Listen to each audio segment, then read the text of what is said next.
मित्रांनो, आता पुढचा मुद्दा येतो वातावरणाची रचना, म्हणजे स्ट्रक्चर ऑफ ॲटमॉस्फिअर. ठीक आहे, म्हणजे भूपृष्ठापासून आपल्याला माहिती आहे 29,000 किलोमीटरपर्यंत वातावरण आहे. आता या वातावरणाचे वेगवेगळे थर पाडले जातात. कुठले कुठले थर आहे? त्यातला पहिला थर येतो तपांबर म्हणजे ट्रोपोस्फिअर. दुसरा थर येतो असतो स्थितांबर म्हणजे स्ट्रॅटोस्फिअर. स्थितांबरमध्येच या ठिकाणी ओझोनंबर नावाचा एक थर येतो असतो, तोही लक्षात घ्यायचा आहे आपल्याला. तिसरा थर येतो असतो मध्यांबर म्हणजे मिझोस्फिअर. त्याच्यानंतर वरच्या भागामध्ये येतो आयनांबर किंवा दलांबर म्हणजे थर्मोस्फिअर.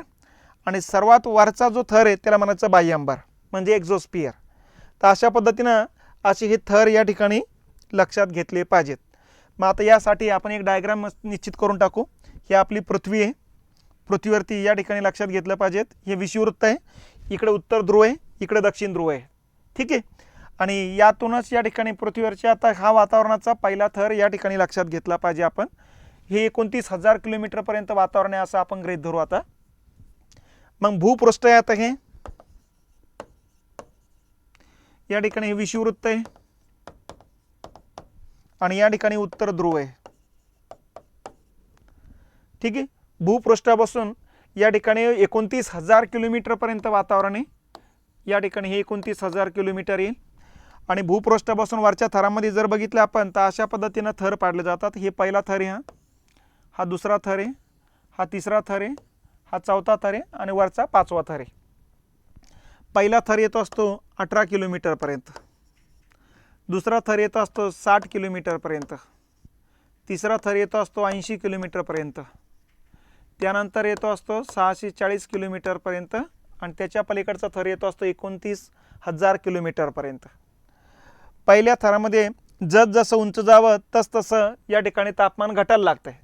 तापमान घटत जातं 18 किलोमीटरपर्यंत, म्हणून 18 किलोमीटरपर्यंत वेगळा थर पाडलेला आहे. आणि इथं 18 किलोमीटरवरती -43 डिग्री टेम्परेचर इतकं कमी झालेलं असतं. 18 किलोमीटरपासून ते 60 किलोमीटरपर्यंत टेम्परेचरमध्ये घट न होता वाढ व्हायला सुरुवात होते. मग आता वाढ काय होते आपल्याला ते पुढे बघायचं आहे. इथं घट काय होते, इथं वाढ काय होतं तेही बघायचं. आणि इथं टेम्परेचर वाढत वाढत वाढत -43 पासून ते या ठिकाणी 0पर्यंत टेम्परेचर आलेलं असतं. ठीक आहे, 0पर्यंत आलं म्हणजे जवळपास 43 डिग्रीनं वाढलेलं आहे आता. ठीक आहे, त्याच्यानंतर या ठिकाणी 60 किलोमीटरपासून 80 किलोमीटरपर्यंत दर या ठिकाणी 20 किलोमीटरचाच पट्टा आहे. दर किलोमीटरला 5 डिग्रीनं टेम्परेचर घटायला लागतं आहे. 80 किलोमीटरवरती -100 डिग्री इतकं टेम्परेचर कमी झालेलं आहे. आणि 80 पासून ते 640 किलोमीटरपर्यंत टेम्परेचरमध्ये परत वाढ व्हायला लागते. आणि 640 किलोमीटरवरती 1,500 डिग्री टेम्परेचर वाढलेलं आहे. आणि इथून पुढं परत 29,000 किलोमीटरपर्यंत टेम्परेचर घटत घटत घटत जाते आणि 1000 डिग्रीपर्यंत खाली आलेले आहे, म्हणजे 500 डिग्रीनं कमी झालेले आहे. तर हे जे काही वातावरणाचे थर जे पाडले तापमानामध्ये होणाऱ्या बदलाच्या आधारे पाडलेले आहेत. त्याचबरोबर या प्रत्येक भागाची वेगवेगळी वैशिष्ट्ये, ती वैशिष्ट्ये एकमेकांपासून वेगळी आहे. म्हणजे या पहिल्या थरामध्ये टेम्परेचर घटतं, इथं वाढतं, इथं घटतं, इथं वाढतं, इथं घटतंय. आणि म्हणूनच पहिला तापमान घटत जाणारा थर एक वेगळा पाडला, वाढत जाणारा थर वेगळा पाडला, परत घटत जाणारा थर आहे, परत वाढत जाणारा थर आहे, परत घटत जाणारे थर आहे. तर या आधारे आपण भूपृष्ठापासून वरपर्यंत 5 थर पाडलेले आहेत. मग या 5 थराची नावं काय काय? पहिला जो खालचा थर येतो त्याचं नाव आहे तपांबर. त्याच्यावरती जो स्तर असतो त्याचं नाव आहे स्थितांबर. त्याच्यावरच्या थराला म्हणायचं मध्यांबर. त्याच्यावरच्या थराला म्हणायचं दलांबर किंवा आयनांबर. आणि त्याच्यावरच्या थराला म्हणायचं बाह्यांबर. असे हे थर या ठिकाणी लक्षात घेतले पाहिजेत. तपांबर म्हणजे ट्रोपोस्फिअर. स्थितांबर म्हणजे स्ट्रॅटोस्फिअर. मध्यांबर म्हणजे मिझोस्फिअर. आयनांबर म्हणजे आयनोस्फिअर. आणि बाह्यांबर म्हणजे एक्झोस्फिअर. तर असे हे वेगवेगळे थर या ठिकाणी लक्षात घेतले पाहिजेत. मग आता प्रत्येक थराचे वेगवेगळे वैशिष्ट्य आहे. यापैकी आता पहिला जो थर आहे तपांबर आहे. या तपांबरचं काय वैशिष्ट्य आहे? तर हा भूपृष्ठलगतचा पहिला थर येतो असतो. नंबर 1, सगळी सजीवसृष्टी याच थरामध्ये आहे. नंबर 2, जेवढ्या वातावरणामध्ये वायू आहेत ना त्या वायूपैकी 75% वायूचं प्रमाण याच थरामध्ये येतं. तर हे या 2-3 वैशिष्ट्ये या थराची लक्षात घेतली पाहिजेत. त्याचबरोबर या थरामध्ये तुम्ही जसं उंच जावं तसं 160 मीटरला 1 डिग्रीना टेम्परेचर घटत असतं. मग आता टेम्परेचर का घटतं? कारण या थरामध्ये धुलीकण जे आहे ते खालच्या भागामध्ये जास्त असतात, दाट असतात. जसं उंच जावं तसं धुलीकणाचं प्रमाण विरळ व्हायला लागते. मग धुलीकणावरती सूर्यप्रकाश पडला की धुलीकण तापतं, धुलीकणाभोवतालचं वातावरण तापतं. मग खाली ताठ थर असल्यामुळे खालच्या भागात तापमान जास्त आहे, वरच्या भागामध्ये धुलीकण कमी, म्हणून तापमान पण कमी व्हायला लागत असतं. म्हणून या थरामध्ये उंचीनुसार तापमान घटत जात असतं. आणि तापमान घटण्याचा जो दर आहे तो आहे 160 मीटरला 1 डिग्री सेंटीग्रेड इतकं टेम्परेचर घटत असतं बघा. ठीक आहे. आणि अशा पद्धतीने या थरामध्ये उंचीनुसार तापमानात घट होत जाण्याच्या दरालाच म्हटलं जातं असतं लॅप्स रेट, लोपदर. लोपदर किंवा लॅप्स रेट म्हटलं जातं असतात. ठीक आहे. तर अशा पद्धतीने हा थर येत असतो. मग आता या थराचं वेगळं आणखीन वैशिष्ट्य काय? या थरामध्ये या ठिकाणी हवा जी आहे ती हवा सगळीकडे तापमान त्या हवेचं सारखं नसतं. म्हणजे आपल्याला माहिती आहे की विषुववृत्ताच्या आसपास सूर्य असतो, म्हणून विषुववृत्ताच्या आसपासची भागातली हवा जी आहे ती गरम होऊन जाते, लवकर गरम होते. गरम झालेली हवा हलकी होऊन वरती निघून जाते. अशा पद्धतीने हवा वरती जात असताना मग पृथ्वी पश्चिमेकडून पूर्वेकडे फिरत असल्यामुळे अर्धी हवा दक्षिण ध्रुवाकडे, अर्धी हवा उत्तर ध्रुवाकडे जात असते बघा. आणि जशी ती ध्रुवीय भागाकडे जात असते तसं 30 अक्षवृत्तापर्यंत जाताना ती सूर्यापासूनही दूर गेलेली आहे. त्यामुळे 30 अक्षीवर्तीय भागामध्ये हवा थंड होत जाते आणि 30 अक्षीवृत्तावरती खाली उतरत असते. आणि त्यामुळे 30 अक्षीवृत्तावर हवेची पातळी या ठिकाणी वाढत वाढत जाते आणि जास्त वायुभाराचा पट्टा तयार होतो. म्हणजे विषुववृत्तावरची हवा वरती गेला जात असल्यामुळे इथं कमी वायुभाराचा पट्टा तयार होतो, तर 30 अक्षीवृत्तावर हवेचा भार वाढून जातो. त्याच पद्धतीनं ध्रुवीय भागात सुद्धा हवेचा थर जास्त असतो, कारण त्या ठिकाणची हवा अतिशय थंड असते. आणि यातूनच मग ध्रुवीय भागाकडून वारे इकडं 60 अक्षीवृत्ताकडे येतात. या 30 अक्षीवृत्ताकडून अर्धी हवा 60 अक्षीवृत्ताकडे येतात आणि अर्धी हवा इकडे विषुववृत्ताकडे जात असते.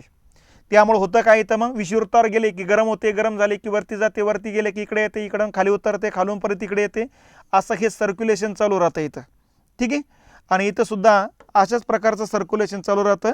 इथं अशा प्रकारचं सर्क्युलेशन चालू राहतं. तर या पट्ट्यामध्ये हवा जी आहे इकडून तिकडं सातत्यानं चालूच राहते बघा. जास्त वायुभाराच्या पट्ट्याकडून कमी वायुभाराच्या पट्ट्याकडे जाते.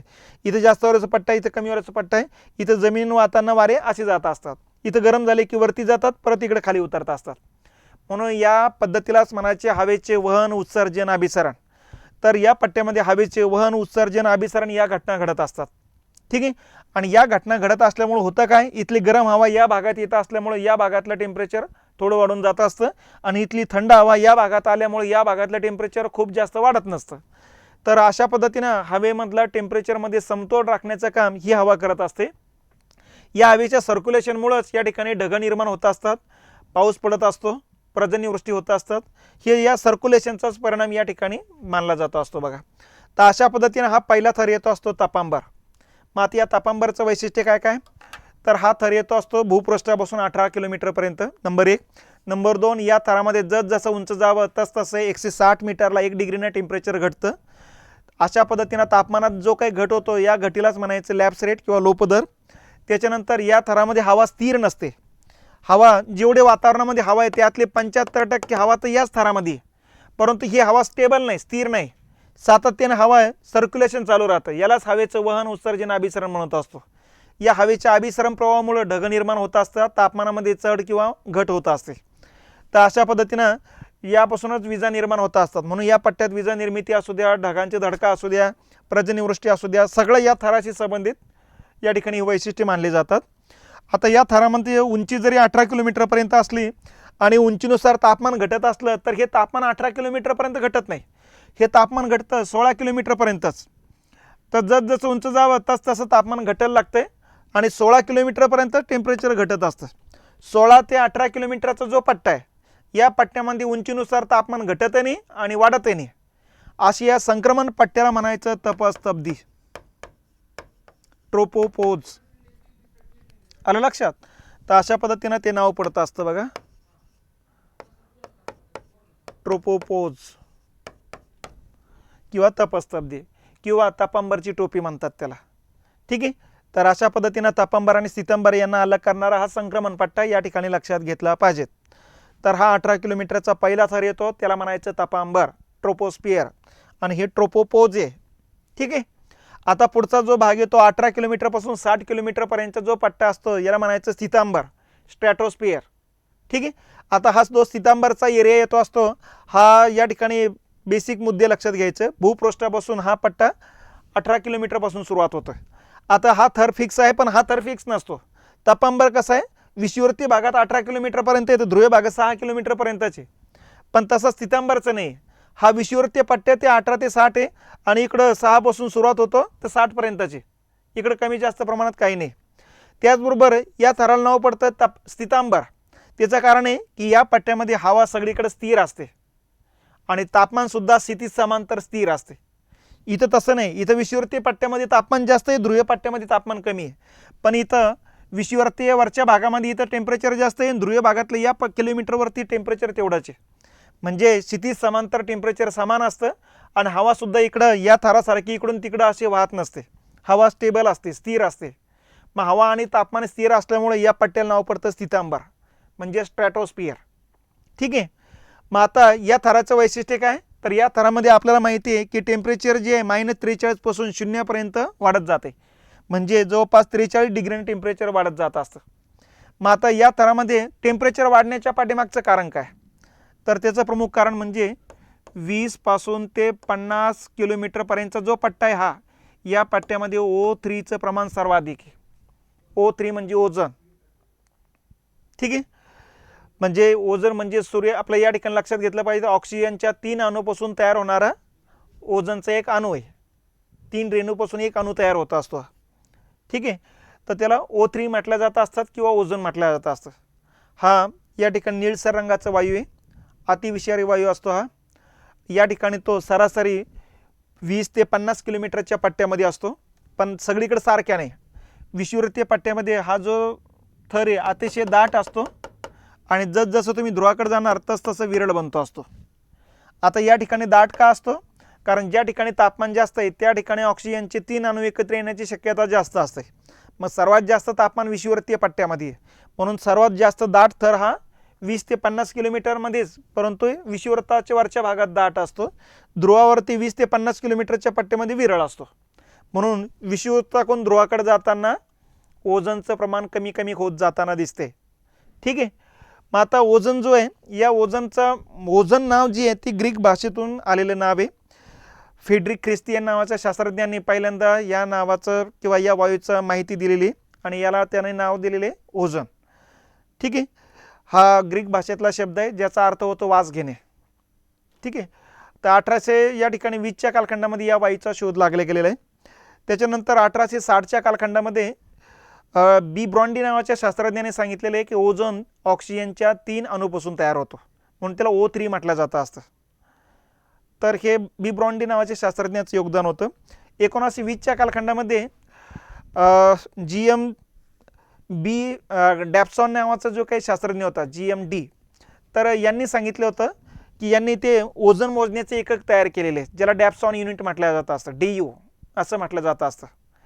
तर ओझोनबाबत हे 3 शास्त्रज्ञ लक्षात ठेवा. ज्यांनी शोध लावला तो ख्रिस्टियन फेडरिक, ज्यांनी या ठिकाणी सांगितलं की ऑक्सिजनचे 3 अणूपासून तयार होतो ते बी ब्रॉन्डी, आणि ज्यांनी या ठिकाणी ओझोन मोजण्याचे एकक तयार केलं डॅप्सॉन. ते एककाला नाव आहे डॅप्सॉन युनिट. मग वातावरणामध्ये सरासरी 220 डॅप्सॉन युनिट्स या ठिकाणी ओझोन असायला पाहिजेत हवेमध्ये. ठीक आहे. सध्या हा 80 ते 100 डॅप्सॉन युनिट आहे. म्हणजे ओझोनचं प्रमाण दुप्पट ना कमी झालेलं आहे आणि त्यामुळेच अतिनील किरणं रोखण्याचं काम या ठिकाणी कमी होताना दिसतंय. ठीक आहे. म्हणजे काय, ओझोन काय करतो, सूर्याकडून येणारी जी अतिनील किरणं आहे ही अतिनील किरणं या ठिकाणी शोषल्या जात असतात आणि त्यामुळे पृथ्वीवरती अतिनील किरणं कमी येतात, कारण अतिनील किरणं हे सर्वाधिक उष्णता निर्माण करण्याचं काम करत असतात आणि अतिनील किरणामुळेच हीट वाढत असते आणि हे हीट वाढवणारी अतिनील किरणं जे आहे या ठिकाणी शोषले जातात. म्हणून पृथ्वीचं तापमान जे आहे ते जास्त वाढत नसतं आणि म्हणून पृथ्वीवरच्या सजीवांचं संरक्षण करण्याचं काम हा पट्टा करत असतो, हा थर करत असतो, हा वायू करत असतो. म्हणून या पट्ट्याला, या थराला किंवा या वायूला प्रोटेक्टिव्ह लेअर ऑफ दी अर्थ म्हणत असतो आपण. पृथ्वीची जीव संरक्षक कवच असं म्हणत असतो. तर अशा पद्धतीनं हा थर येतो असतो बघा. मग आता हा थर जो आहे, आता हा थर विरळ होत चाललेला आहे. आता विरळ का होत चालला, कारण वातावरणामध्ये या ठिकाणी कार्बन डायऑक्साईडचं प्रमाण वाढू लागलेलं आहे, कार्बन मोनॉक्साईडचं प्रमाण वाढू लागलेलं आहे, CFCचं प्रमाण वाढू लागलेलं आहे, ठीक आहे, NO2चं प्रमाण वाढू लागलेलं आहे. आणि हे वायू जे आहेत ते ओझोनचे कण खाण्याचं काम करतात किंवा ओझोनचं रूपांतर ऑक्सिजनमध्ये करण्याचं काम करत असतात. त्यामुळे ओझोनचं थर विरळ होत चाललेलं आहे. ठीक आहे. सूर्याची अतिनील किरण या पट्ट्या शोषल्या जात असल्यामुळे या पट्ट्यामधलं कण तापले जातात आणि कणाभोवतालचं वातावरण तापलं जाते. म्हणून या पट्ट्यामध्ये जसं उंच जावं तसं टेम्परेचर वाढत असतं. हे लक्षात घेतलं पाहिजे. तर त्याला ओझोन कारणीभूत आहे आणि ओझोनना शोषलेली सूर्यकिरणं कारणीभूत असतात. ठीक आहे. आता हा थर विरळ होण्याच्या पाठीमागचं आपण औद्योगिकरणावरती गती दिलेली आणि औद्योगिकरणातून बाहेर पडणारे हे वायू असतात. सगळ्यात महत्त्वाचा वायू असतो CFC, क्लोरोफ्लोरोकार्बन. क्लोरीन, फ्लोरीन आणि कार्बननं तयार झालेला आहे तो. ठीक आहे. 2 नंबरचा वायू असतो carbon dioxide, 3 number carbon monoxide आणि नंतर येतं नायट्रस ऑक्साईड. तर हे 4 वायू जे आहेत या ओझोनला कमी करण्यामध्ये या 4 वायूची सगळ्यात महत्त्वाची भूमिका आहे. CFC सगळ्यात महत्त्वाचं आहे. जे शीतगृह असतात, AC असतात किंवा फ्रीज असते, ठीक आहे, यातून सगळ्यात जास्त बाहेर पडला जातो असतो CFC. आता CFC जो आहे तो ओझोनची 1000 कण खाऊन टाकत असतो. हे लक्षात घेतलं पाहिजे. आणि दक्षिण ध्रुवावरती छिद्र पडलेले ओझोनला, दक्षिण ध्रुवावर छिद्र पडण्याचं प्रमुख कारण CFCचे. आता दक्षिण ध्रुवावरती ओझोनला छिद्र पडल्याचे सर्वप्रथम रोलिंग आणि मोलॅन नावाच्या 2 अमेरिकन शास्त्रज्ञांनी या ठिकाणी 1985ला सांगितलेले आहे. दक्षिण ध्रुवावर छिद्र पडल्याची सर्वप्रथम खबर 1985ला या 2 शास्त्रज्ञांनी जगाला दिली. आणि त्याच वेळेस लक्षात आलं आहे की ओझोनला छिद्र पडल्यानंतर मग या ठिकाणी पृथ्वीच्या वातावरणामध्ये वातावरणातल्या तापमानामध्ये वाढ होताना दिसते. त्याचं प्रमुख कारण म्हणजे अतिनील किरणं आता थेट जमिनीवर यायला लागलेत. आपल्या भूकवचाचं पृथ्वीचं जे सरासरी टेम्परेचर आहे ते येतं 14 डिग्री सेंटीग्रेड आणि यामध्ये आता जवळपास अर्धा ते 1 डिग्रीनं वाढ झालेली आहे. आणि याचं प्रमुख कारण म्हणजे हा थर विरळ होणे. हा थर विरळ होणे म्हणजे अतिनील किरणं थेट जमिनीवर जाण्याचा धोका निर्माण झालेला आहे. आणि अतिनील किरणं जे जमिनीवर येऊ लागले त्यामुळे पृथ्वीच्या सरासरी टेम्परेचरमध्ये वाढ होऊ लागलेली. म्हणून आता सरासरी टेम्परेचर 14.5 ते 15 डिग्रीपर्यंत जाऊन पोहोचलेलं आहे. आणि ही तापमान वाढ एखाद्या देशापुरती एखाद्या प्रदेशापुरती मर्यादित नाही आहे, ही जगातल्या सगळ्या देशांना लागू आहे. म्हणून या संकल्पनेला आपण नाव ठेवलं ग्लोबल वॉर्मिंग. ठीक आहे. ग्लोबल वॉर्मिंग म्हणत असतो म्हणजेच जागतिक तापमान वाढ म्हणत असतो आपण. तर ही ग्लोबल वॉर्मिंगची संकल्पना 1986 नंतर यायला लागलेली. म्हणून ओझोनचं महत्त्व या ठिकाणी लोकांच्या लक्षात आणून देण्यासाठी 87 पासून 16 सप्टेंबर हा दिवस जागतिक ओझोन दिन म्हणून साजरा केला जात असतो. त्यानिमित्तानं ओझोनचं महत्त्व आणि पृथ्वीवरच्या सजीवांचं महत्त्व या ठिकाणी लक्षात घेण्यासाठीचा हा दिवस असतो. तर अशा पद्धतीनं या ठिकाणचं हा थर आहे. आता जो काही ओझोनला छिद्र पडलं ते दक्षिण ध्रुवावर पडलेले. त्या अर्थानं आपण जर बघितलं तर सर्वात जास्त जमीन जी आहे एक तर 29% जमीन आहे आणि यात 70-80-90% जमीन उत्तर गोलार्धात आहे. आणि औद्योगिकरण सर्वात जास्त उत्तर गोलार्धातचे लोकसंख्यासुद्धा 90% उत्तर गोलार्धातच आहे. परंतु उत्तर ध्रुवावरती छिद्र पडण्याच्या ऐवजी दक्षिण ध्रुवावर छिद्र पडलेले आहे.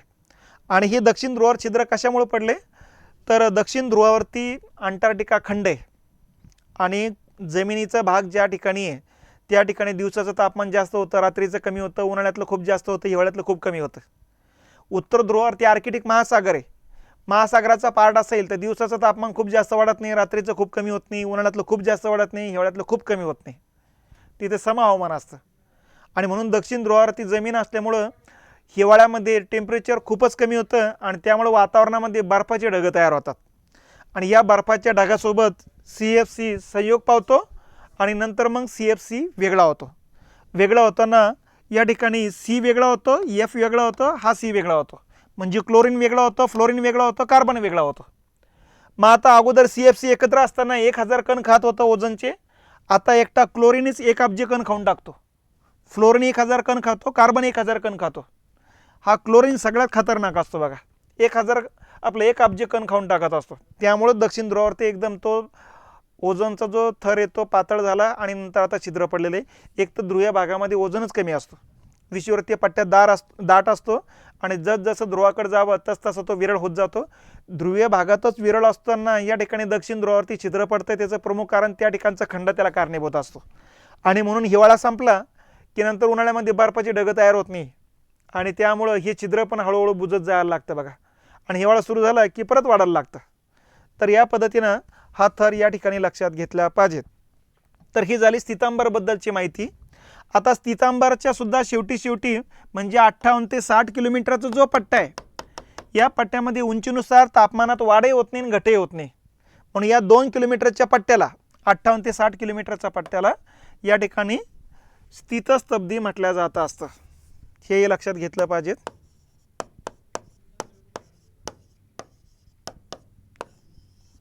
ठीक आहे, स्ट्रॅटोपोज असं त्याला आपण म्हणत असतो बघा. तर ही झाली या थराबद्दलची माहिती. आता तिसरा थर येतो मध्यंबर. मध्यंबर येतो 60 पासून 80 किलोमीटरपर्यंत, म्हणजे 20 किलोमीटरचा पट्टा येतो हा. या 20 किलोमीटरच्या पट्ट्यामध्ये उंचीनुसार तापमानामध्ये प्रचंड प्रमाणात घट होते. म्हणजे जवळपास 1 किलोमीटरला 5 डिग्रीनं टेम्परेचर घटत आहे. म्हणजे 20 किलोमीटरवरती 100 घटतं, म्हणजे 20×5 = 100. म्हणजे 1 किलोमीटरला 5 डिग्रीनं टेम्परेचर घटत जात आहे. आता इथं टेम्परेचर का घटतं, त्याचं कारण आहे या ठिकाणी कोणत्याही किरणाचे कण नाही आहे, ना ओझोन आहे, ना काही. त्यामुळे सूर्यकिरणं अडवलंच जात नाही. आणि सूर्यकिरणं अडवल्या जात नसल्यामुळे सूर्यकिरणं थेट जातात आणि या ठिकाणी टेम्परेचर नसतं, कारण काही अडवण्यासाठी जागाच नसते. म्हणून या पट्ट्यामध्ये उंचीनुसार तापमानात घट होत जाते. आणि याच ठिकाणी रासायनिक प्रोसेस बऱ्यापैकी मोठ्या प्रमाणात होतात. म्हणून याला केमोथेरपी थर असंही म्हटलं जातं असतं, किंवा मध्यंबर किंवा मेझोस्फिअर असंही म्हटलं जातं असतं. तर इथं वातावरण विरळ असणे हा एक प्रमुख घटक कारणीभूत असतो. आता 80 किलोमीटरपासून वरच्या थराला म्हणायचं दलांबर, आयनांबर किंवा आयनोस्फिअर. ठीक आहे, हा थर 80 ते 640 किलोमीटरच्या पट्ट्यात आहे. आणि या थरामध्ये उंचीनुसार तापमानामध्ये प्रचंड वाढ होत जाते. म्हणजे -100 पासून 0 पर्यंत वरती येतं आणि 0 पासून पुढे 1500, म्हणजे टोटल 1600 डिग्री टेम्परेचर वाढलेलं असतं. मग आता मूळ मुद्दा हा आहे की या पट्ट्याला आयनांबर, आयनोस्फिअर काय म्हणतात. त्याचं कारण आहे की या ठिकाणी गॅमा किरणाचे कण मोठ्या प्रमाणात आहे, एक्सरे किरणाचे कण आहेत, नायट्रोजन आणि ऑक्सिजनचे पण या ठिकाणी अणू आढळतात किंवा यांचे कण आढळतात. यांच्या या सगळ्या वेगवेगळ्या किरणाचे कण असल्यामुळे या कणांना इंग्लिशमध्ये म्हणायचं आयन, त्यावरून आयनोस्फिअर, आयनांबर नाव पडतं. आणि या कणांनाच म्हणायचं दल, त्यावरून दलांबर नाव पडतं. तर अशा पद्धतीनं गॅमा, क्षय किरण, नायट्रोजन, ऑक्सिजन यांचे जे वेगवेगळे कण आहेत या पट्ट्यामध्ये मोठ्या प्रमाणात आढळतात तुम्हाला. आणि म्हणून याला दलांबर, आयनांबर किंवा आयनोस्फिअर असं नाव पडलेले आहे. मग आता यापैकी गॅमा आणि क्षय किरणं जी आहेत, ही सूर्याचे जी किरणं आहेत ही किरणं शोषून घेतात आणि उष्णता जी आहे मोठ्या प्रमाणात उत्सर्जित करतात. म्हणून या पट्ट्यामध्ये उंचीनुसार तापमानामध्ये प्रचंड वाढ होत जाते. 1600 डिग्रीनं टेम्परेचर वाढलेले. म्हणून कल्पना चावला ज्यावेळेस अंतराळ मोहिमा संपून ज्यावेळेस पृथ्वीकडे येत होती, त्यावेळेस तिचं ठिसलेल्या त्या यानाला बाहेरची गरम हवा मध्ये आली आणि विस्फोट होऊन गेला. त्यामुळे साहजिकच या ठिकाणी त्यांचा मृत्यू होताना दिसतोय आपल्याला. तर त्याचं प्रमुख कारण हेच आहे, पृथ्वीकडे येणाऱ्या ज्या उल्का आहे या उल्का याच ठिकाणी त्या वेगवेगळ्या किरणांसोबत घर्षण पावतात, पेट घेतात बघा. आणि पृथ्वीवरती येण्याच्या अगोदर बऱ्याच त्याचा आकार कमी होऊन जातो. त्यामुळे धूमकेतू जरी आला तर त्याचा आकार छोटा होऊन जाईल, मोठा एखादी उल्का जरी आला त्याचा आकार छोटा होऊन जातो.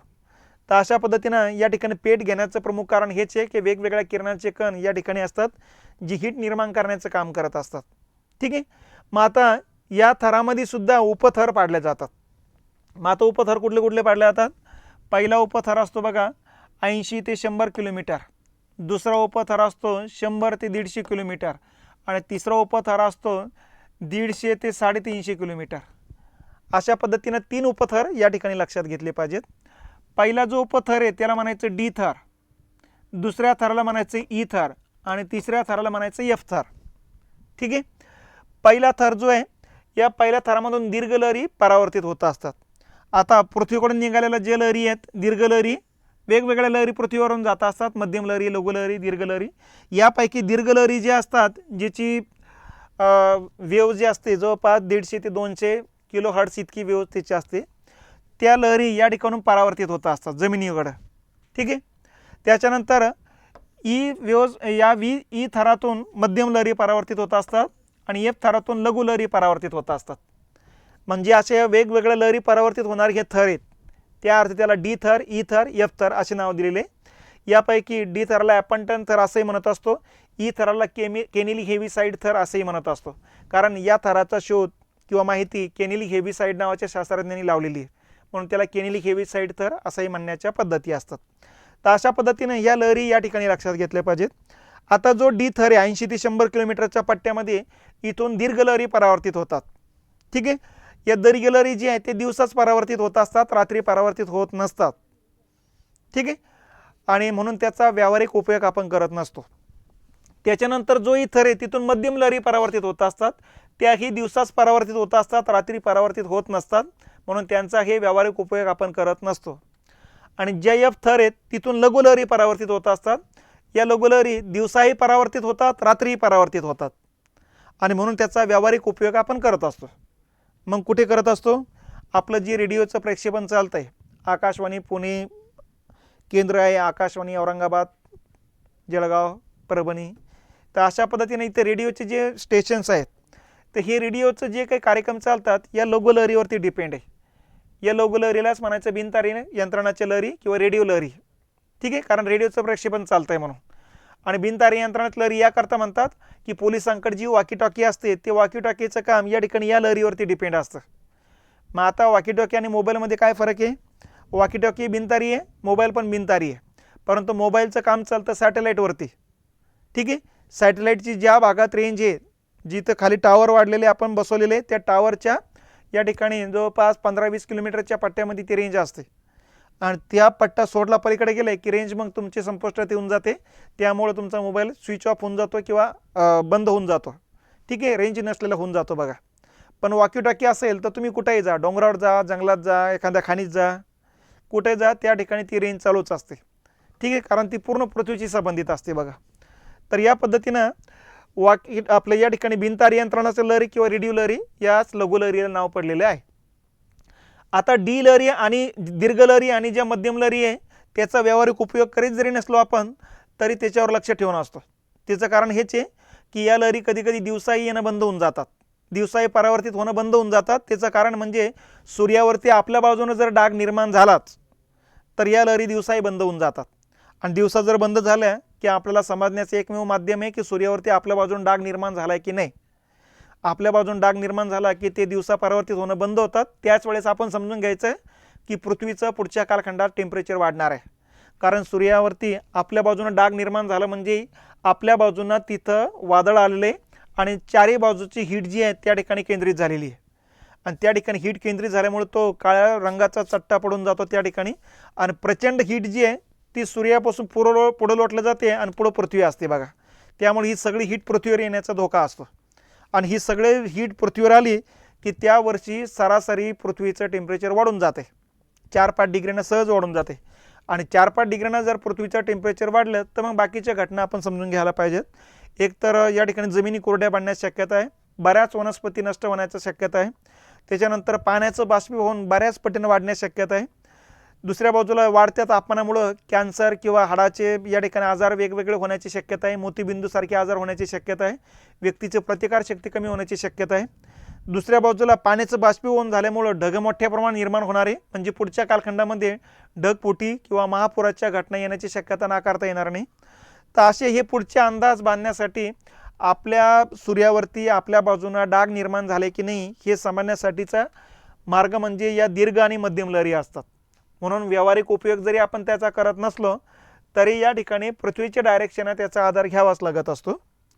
त्याचबरोबर हेही लक्षात घेतलं पाहिजे, हा जो केनिलिक हेविड साईड जो थर आहे ज्याला आपण ई थर म्हणत असतो, हा 100 ते 150 किलोमीटरचा पट्टा असतो. सूर्याकडून येणारी जी काही किरणं असतात यातल्या बऱ्याच किरणाची विकिरण होते, आणि हे किरणं जे आहे पृथ्वीवरच्या सर्वात जास्त गुरुत्वबल असलेल्या ध्रुवीय भागाकडे आकर्षिले जातात बघा. म्हणून ध्रुवीय भागामध्ये या ठिकाणी मध्यरात्री सूर्यप्रकाश दिसतो आपल्याला, त्याला अरोरा प्रकाश असं म्हटलं जातं असतं. मग अरोरा प्रकाश काय असतो? अरोरा प्रकाश म्हणजे ध्रुवीय भागाकडे या ठिकाणी सूर्यकिरणाचे विकिरण होऊन या ठिकाणी विकिरणामुळे ध्रुवीय भागात प्रकाश पडणे, आणि हा प्रकाश जो आहे निळ्या, हिरव्या, तांबड्या रंगाचा असतो बघा, यालाच म्हणायचं अरोरा प्रकाश. म्हणून नॉर्वेला आपण मध्यरात्रीचा सूर्याचा देश म्हणतो. त्याचं कारण हेच आहे की मध्यरात्री या ठिकाणी हा प्रकाश पडल्यामुळे लकाकताना दिसतात, सगळे उजाड झालेला असतो, रात्र राहतच नाही बघा. तर अशा पद्धतीनं नॉर्वेला मध्यरात्रीचा सूर्याचा देश म्हणतात. त्याला प्रमुख कारण आहे अरोरा प्रकाश, अरोरा लाईट. ठीक आहे, तुम्ही यूट्यूबवरती जाऊन अरोरा लाईट नावाचं आता सर्च केलं तर त्या ठिकाणी तो प्रकाश पडतानाचे सगळे शूटिंग त्या ठिकाणी उपलब्ध आहेत, तर त्या ठिकाणी तुम्ही ते बघू शकतात बघा. तर हा अरोरा प्रकाश कोणत्या थराशी रिलेटेड आहे? तर ई थराशी रिलेटेड असलेला मुद्दा येतो असतो. तर या ठिकाणी हा एक मुद्दा लक्षात घेतला पाहिजे. तर अशा पद्धतीनं हा थर आहे बघा, या थराचं उंचीनुसार 1600 डिग्रीपर्यंत टेम्परेचर वाढलेलं असतं आणि 640 किलोमीटरच्या पलीकडचा जो थर आहे त्याला म्हणायचं बाह्य अंबर, एक्झोस्फिअर. या ठिकाणी वातावरण अतिशय विरळ झालेले आहे. 5-10% वातावरण या ठिकाणी राहिलेले आहेत. या ठिकाणी फक्त हायड्रोजन आणि हेलियमचे मुक्त इलेक्ट्रॉन भ्रमण करत असतात. हवा सुद्धा विरळ झालेली असते. स्वच्छ प्रकारातले ढग या ठिकाणी निर्माण होत असतात. तर अशा पद्धतीनं हा थर येतो.